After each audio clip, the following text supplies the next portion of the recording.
اکرم صلی اللہ علیہ وآلہ وسلم نے صحابہ کو ایک بات کہی، اور وہ صحابی ہیں معاذ بن جبل۔ معاذ بن جبل کہتے ہیں کہ اللہ کے رسول صلی اللہ علیہ وسلم نے مجھے ایک نصیحت کی، یہ روایت صحیح ترغیب کی ہے 570، اور وہ وصیت سننے والی لوگ کہتے ہیں نا کہ فلاں کی وصیت ہے، میں تو اس پہ عمل کرتا ہوں، وہ محمد مصطفیٰ سے بڑھ کے بھی کسی کی وصیت ہے، وہ ہستی مخلوق میں سے بے مثال ہے، اس کی وصیت بھی پھر بے مثال۔ آپ نے وصیت کیا فرمائی؟ 10 چیزوں کی وصیت معاذ بن جبل رضی اللہ تعالیٰ عنہ کو کی۔ پہلی چیز، لا تشرک باللہ شیئا وان قتلت او حرقت۔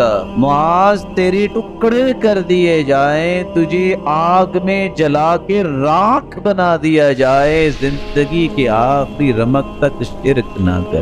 2 لفظ ہیں، ٹکڑے کر دیے جائیں اور آگ میں جلا کے راکھ بنا دیا جائے، شرک نہ کر۔ دوسری وصیت، وَلَا تَعُقَّنَّ وَالِدَيْكَ، معاذ والدین کی نافرمانی نہ کر، والدین کی نافرمانی نہ کر۔ وَإِنْ أَمَرَاكَ أَن تَخْرُجَ مِنْ أَهْلِكَ وَمَالِكَ، اگر والدین تمہیں کہیں نا یہ مال یہاں رکھو اور چلے جاؤ، یہاں سے چلے جاؤ۔ آج اتنے منچلے جوان ہیں نا، ان کی دماغوں میں جب تھوڑی سی تعلیم آتی ہے تو برکت آنی چاہیے، وہ کیڑا آ جاتا ہے۔ کہتے ہیں ہمارا مستقبل، ہمارا فیوچر، ہمارے بچوں کا فیوچر، اب یہ بوڑھے والدین کی باتیں مانتے رہے، یہ تو ہمارے لیے مصیبت بن گیا۔ اس لیے ہم کہا کرتے ہیں، ہم ایسی کتابوں کو قابل ضبطی سمجھتے ہیں جن کو پڑھ کے بچے باپ اور ماں کو خبتی سمجھتے۔ یہ تہذیب کے جو گندے انڈے پیدا ہوئے ہیں، جن کو نہ ماں باپ کی شرم و حیا رہی ہے، نہ کسی بڑے کا احترام رہا ہے، معاشرے کے سب سے بڑے ناسور یہ لوگ جن نے معاشرے کے امن کو تہوالہ کر دیا ہے۔ کہ وہ والدہ جس کے بارے میں ایک شخص اللہ کے رسول کے پاس آ کے کہتا ہے، ایسی لو میں نے اپنی والدہ کو کندھے پہ اٹھا کے حج کیا ہے پیدل، کہ انسان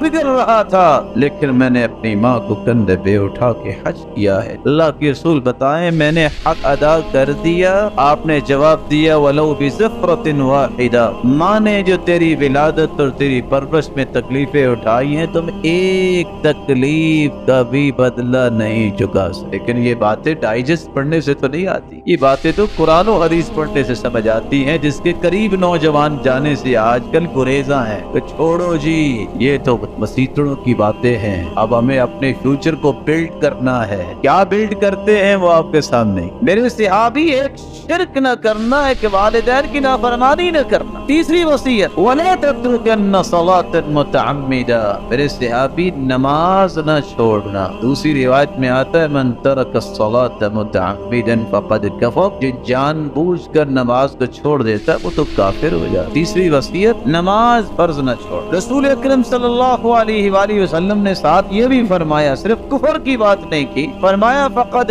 بریت منہ ذمۃ اللہ، اللہ اس بندے سے بری ہے جو نماز نہیں پڑھتا۔ اور آپ یہ باتیں سن چکے ہیں کہ بے نماز اگر نماز نہیں پڑھنا مر جاتا ہے، توبہ نہیں کرتا، کہتا ہے ضرورت ہی کو نہیں ہے نماز کی، اگر ایسا بندہ فوت ہو جائے تو کتابیں کیا کہتی ہیں بول کے، لا یغسل، اس کو غسل کی ضرورت نہیں، اسے غسل نہ دیا جائے، ولا یکفر، اسے کفن نہ دیا جائے، ولا یصلی علیہ، اس کی نماز جنازہ نہ پڑھی جائے، ولا یدعى له بالمغفرہ، اس کی بخشش کی دعا نہ کی جائے، ولا یدفن فی مقابر المسلمین، اسے مسلمانوں کے قبرستان میں دفنایا نہ جائے، اور اگر اس کی اولاد ہے وہ اس کی وارث نہیں بن سکتی، لا یرث المسلم الکافر ولا الکافر المسلم، مسلمان کافر کا وارث نہیں بن سکتا، کافر مسلمان کا وارث۔ تو آپ صلی اللہ علیہ وسلم نے ایک شرک کی وصیت کی کہ یہ نہ کرنا، دوسرا فرض نماز نہ چھوڑ، تیسرا والدین کی نافرمانی نہ کرنا، اور چوتھی بات، ولا تشربن خمرا، میرے صحابی معاذ زندگی میں شراب نہ پینا۔ کیوں؟ فإنه رأس كل فاحشة، یہ ہر فحاشی اور یعنی کی جڑ ہے، اور آپ نے یہ بھی فرمایا ام الخبائث، یہ ہر خباثت کی ماں ہے۔ شراب پینے سے نہ احساس یہ رہتا ہے کہ ماں کون ہے میری خالہ کون ہے، بہن کون ہے۔ اس لیے سیدنا ابو بکر کہا کرتے تھے، میں نے اسلام سے پہلے بھی شراب کو ہاتھ نہیں لگا۔ لگایا ولا تشربن خمرا، شراب نہ پینا، اور حدیث کہتی ہے جو شراب پیتا ہے اس کو 40 کوڑے لگاؤ، جو ایک گلاس شراب پیتا ہے 40 دن اس کی عبادت قبول نہیں ہوتی۔ اگر اس کے پیٹ میں شراب ہے، مر جاتا ہے، تو یہ ٹھکانہ ہے اس کا جہنم کی طرف۔ رسول اکرم صلی اللہ علیہ وآلہ وسلم نے 5ویں نصیحت کی وَإِيَّاكَ وَالْمَعْصِيَةَ فَإِنَّ بِالْمَعْصِيَةِ حَلَّ سَخَطُ اللَّهِ عَزَّ وَجَلَّ، اللہ کی نافرمانی سے بچنا۔ آپ کو پتا ہے یہ گناہ ہے، پتہ ہونے کے باوجود اس گناہ پہ جرأت نہ کرنا، اس سے اللہ کا غضب تمہارے پاس آئے گا۔ سیدنا معاذ کو چھٹی جو وصیت فرمائی وَإِيَّاكَ وَالْفِرَارَ مِنَ الزَّحْفِ، معاذ اگر کافر اور مسلمانوں کی جنگ ہو، جہاد ہو،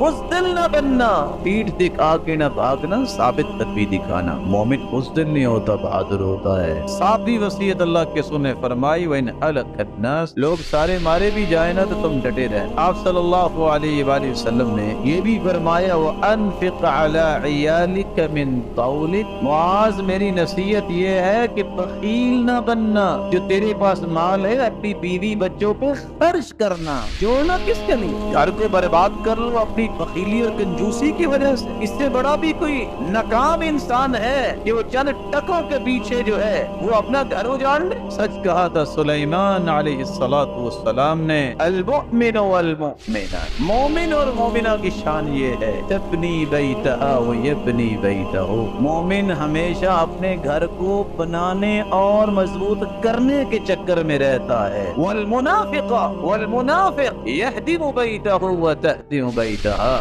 منافق مرد اور عورت اپنے گھر کو توڑنے کے چکر میں رہتا ہے، اس کو ٹوٹنے کی پرواہ کو نہیں، ٹوٹتا ہے تو ٹوٹ جائے۔ ایمان اس کا تقاضا نہیں کرتا، ایمان تو کہتا ہے گھر کو جوڑو، کامیاب زندگی گزارو، اللہ کو راضی کرو، شیطان کو راضی نہیں۔ آپ صلی اللہ علیہ وسلم نے یہ بھی فرمایا آخری بات وَلَا تَرْفَعْ عَنْهُمْ عَصَاكَ عَدَبًا وَأَخِفْهُمْ فِي اللَّهِ، گھر والوں کی تربیت تیرے ذمہ ہے، کوڑا کبھی رکھنا نہیں ہے۔ دوسری روایت میں آتا ہے عَلِّقْ صَوْتَكَ حَيْثُ يَرَاكَ، او اہلو وہاں قرآن لٹکاؤ جہاں گھر والے دیکھتے رہیں، یہ روک تمہارا ہونا چاہیے کہ برائی کریں گے تو کوڑا پڑے گا۔ یہی وجہ ہے کہ جب سے ان باتوں کو تشدد کہا جانے لگا اس وقت سے استاد نہر میں الٹا لٹکا نظر آتا ہے، اور ظالم تلمیذ جو ہیں شاگرد ان کو پرواہ نہیں ہوتی۔ جب سے ان باتوں کو کہا یہ تو اخلاقیات کے خلاف ہے، جاہلوں نے کہنا شروع کیا، نتیجتاً باپ بھی بات کرتا ڈرتا ہے، ماں روتی تو ہے لیکن کچھ کہہ نہیں سکتی کہ بچہ آگے سے تھپڑ مارے گا اور جو چاہے کرے۔ اس شریعت کا مزاج،